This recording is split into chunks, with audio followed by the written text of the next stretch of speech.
ఈ దినవాక్య ధ్యానాంశం ఉప్పు. మీరు లోకమునకు ఉప్పై ఉన్నారు. ఉప్పు నిస్సారమైతే అది దేని వలన సారం పొందును? అది బయట పారవేయబడి మనుష్యుల చేత త్రొక్కబట్టుకే గాని మరి దేనికి పనికిరాదు. మత్తయి సువార్త 5వ అధ్యాయము 13వ వచనం. మీరు లోకానికి ఉప్పై ఉన్నారని యేసు ప్రభు ఒకసారి చెప్పాడు.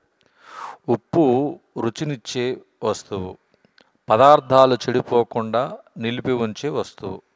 యేసు ప్రభువునందు విశ్వాసముంచిన మానవులు లోకానికి ఉప్పు లాంటి వారు. ఆయన మంచితనాన్ని, ప్రేమను లోకానికి చాటించే సాక్షులు. 2000 సంవత్సరాల క్రితం పాలస్తీనాలో తనతో ఉన్న తన అనుచరులకు ప్రభు చెప్పడం జరిగినది. ప్రభు ఈ మాట, మీరు లోకమునకు ఉప్పై ఉన్నారు, లోకానికి ఉప్పై జీవించండి అని పంపించాడు యేసుక్రీస్తు ప్రభువారు.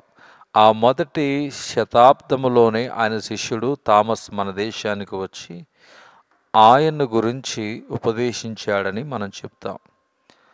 ఆ తరువాత ఇంకా అనేక మంది క్రీస్తు భక్తులు మన దేశానికి వచ్చారు, క్రీస్తుని గురించి చెప్పారు.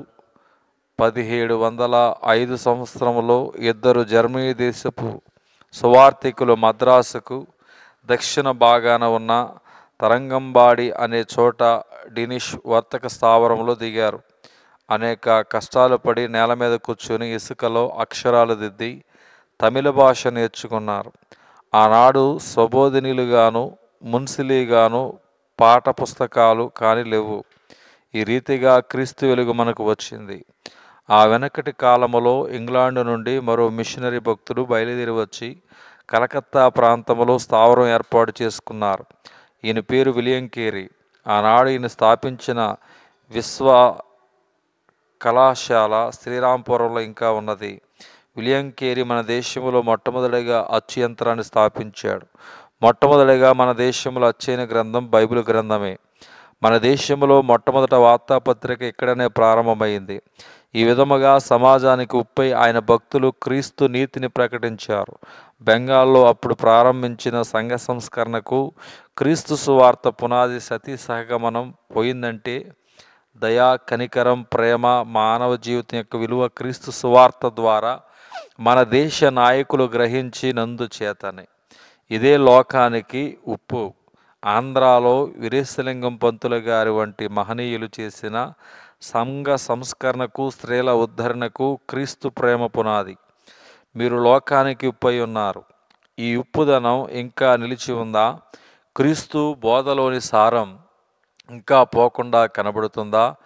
క్రొత్త తిత్తులు కొన్ని వచ్చాయి, అందులో ఈ పాత ద్రాక్షారసం నిలుస్తుందా? శాస్త్ర విజ్ఞానం, సాంకేతిక నేర్పు, యోయానం మొదలైనవి సాధ్యమైన రోజుల్లో యేసు ప్రభు బోధ ఇంకా రుచిస్తుందా? ఈ ప్రశ్న చాలామంది అడుగుతున్నారు. అనేక మంది భక్తి, విశ్వాసం, దేవుడు ఇవన్నీ అంటే హేళనగా నవ్వుతున్నారు. ఈ మధ్య మహావిద్యావంతుల సభలో పెద్ద పండితుడొకడు ఇదంతా అనవసరం అన్నాడు. దేవుడనే పిచ్చి మానుకుంటే లోకం ఇంకా ముందుకు పోతుందన్నాడు ఆయన. ఈ ఉప్పు ఇంకా ఉప్పగా ఉందా, లేక అది నిస్సారం అయిపోయిందా? ఈనాడు మానవులకు స్వేచ్ఛ ఎక్కువైపోయింది. వ్యక్తి స్వతంత్రుడని, అతని మనస్సాక్షి దేనికి బానిస కాకూడదని అధికారులైనా, పెద్దలైనా, రాజులైనా, రవణప్పలైనా నరుని మనస్సుకు, మనస్సాక్షికి సంకెళ్ళు వేయకూడదని మార్టిన్ లూథర్ కాలంలో సంఘ సంస్కరణ ఉద్యమంలోనే సూచించబడింది. ఇది మంచిదే. క్రీస్తు మనలను పాపము నుండి, సాతాను నుండి, మరణం నుండి, లోకము నుండి విమోచించి స్వతంత్రునిగా చేసి ఉన్నాడు. మరలా మనం దాస్యంలోనికి పోకూడదు. అయితే కొంతమంది ఈ స్వేచ్ఛను దుర్వినియోగం చేసుకొని దేవుడు లేడు, దయ్యము లేడు, నీకు కావాలంటే నమ్ముకో, నాకు చెప్పవద్దు అంటున్నారు. ఇవన్నీ మనం పెట్టుకున్నవే కానీ దేవుడు పెట్టినవి కావు అంటున్నారు. మనలో ఉప్పు నిస్సారమైపోయినట్లుగా ఉంది. క్రీస్తు ప్రభువులో మనకున్న ప్రేమ చల్లారిపోయినట్లుగా ఉంది. ఆయన్ను అనుసరించే మనలో జీవం తగ్గిపోయినట్లుగా ఉంది. ఉప్పు నిస్సారమైతే దానికి సారం ఎలా వస్తుంది? లౌకిక జీవితం చేత మన భక్తి తగ్గిపోతే మనం ఇతరులకు ఎలా దారి చూపించగలం? బైబిల్లో ఎఫెసు అన్న చోట ఉన్న విశ్వాసులు సమాజాన్ని ఉద్దేశిస్తూ నేను నీ క్రియను ఎరుగుదును అని అన్నాడు యేసు ప్రభు. స్మరణ అన్న చోట ఉన్న సమాజాన్ని చూచి నేను నీ క్రియలను ఎరుగుదును అన్నాడు. అలాగే పెర్గమస్ సార్దీసి సంఘాలన్నిటిలోనూ నేను నీ క్రియలను ఎరుగుదును, నీవు జీవిస్తున్నావు అనుకుంటున్నావు కానీ మృతుడవే. ఉప్పు నిస్సారమైతే అది దేని వలన సారం పొందుతుంది? దేవుడు మన దేశానికి స్వాతంత్రం ఇచ్చాడు.